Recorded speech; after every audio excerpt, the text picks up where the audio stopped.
We're delighted to have Dr. Barry Polanksy in our studios today.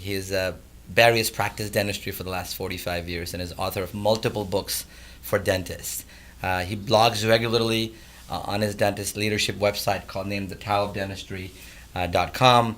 And Barry has also contributed significantly into articles at the Pankey Institute and multiple journals over the years. His latest book was just published by Wiley Blackwell, and it's titled The Complete Dentist, Positive Leadership and Communication Skills for Success in Dentistry. And when I read the foreword of this book, I was completely intrigued.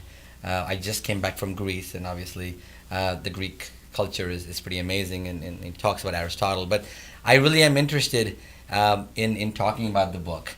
And Barry, you say in the book that it was born out of your desire to communicate your thoughts on what really matters in dentistry. So you wrote two books, right? The Art of Examination in 2003, and then The Art of Case Presentation in 2013. And both those books were amazing. I read them as I was starting my journey in the dental consulting world, just so that I could consult better and I could kind of be that coach and guide to tell people that, hey, that matters. Communication does matter a lot. So I'm interested in how does this book differ than the first two books? Obviously, the title is different, but so tell us about that a little bit. Okay, so I've been studying behavioral dentistry for a long time. It goes back close to 30 years now. Okay. And so early on, listening to my mentors, Pete Dawson, Erwin Becker, it came down to the examination. Just bringing in the information from the patient was probably the most important thing that we could do, and there was never a book written on how to do an examination. So that first book, The Art of the Examination, was basically how to bring in the information that the patient presents us with. Okay. And the second book, 10 years later, The Art of Case Presentation, answered the question is, now that I have all of this information, okay, how do I express it appropriately so that we can motivate the patient to actually do some work? And so it's the thinking and gathering of information and the expression of the information. Okay. By the way, there's a third book which is free and which dentists can get it on the Tao of Dentistry. It's called A Short Guide to a Long Career, and that's a free download.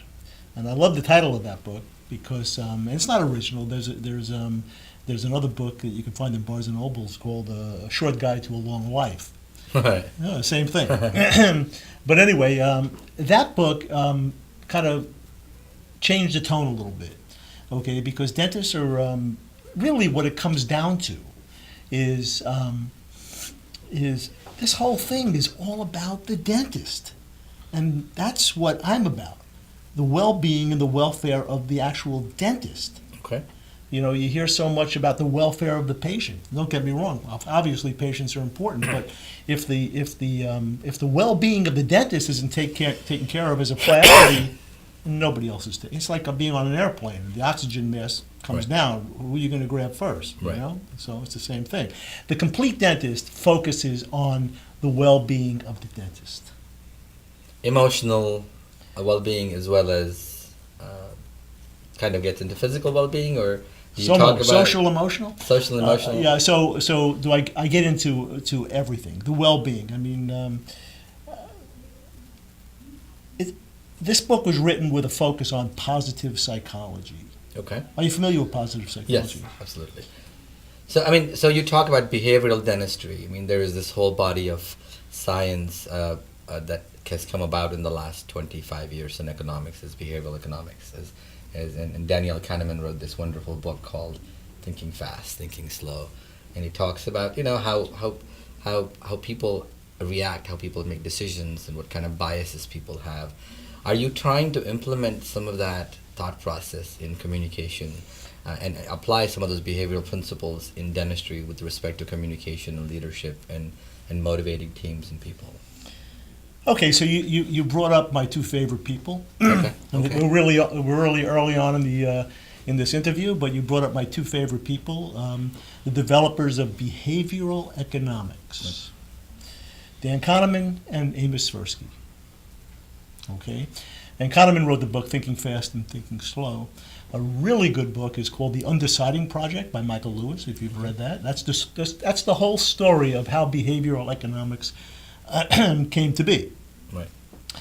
In the epilogue to my new book, I tell a little story about both of them. And it really is the problem in dentistry today. And that is this. Behavioral economics was developed by Kahneman, who is a behavioral psychologist, Right. and Amos Tversky, who was a economist or an economic psychologist, and they got together. Right. And there were two characters, you know. And Kahneman himself won the Nobel Prize. Right. Tversky had died, and it's an unbelievable story.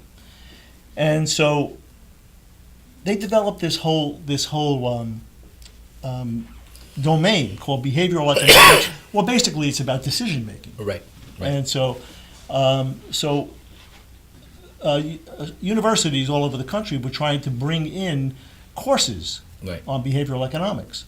So at Harvard, they brought in a course, and Amy Cuddy, who's written the book Presence, I don't know if you're familiar Right. with that book. Right. Amy Cuddy said they brought in and they started to develop these curriculum about behavioral economics, and they would bring in behaviorists, psychologists, and they would bring in economists. Right.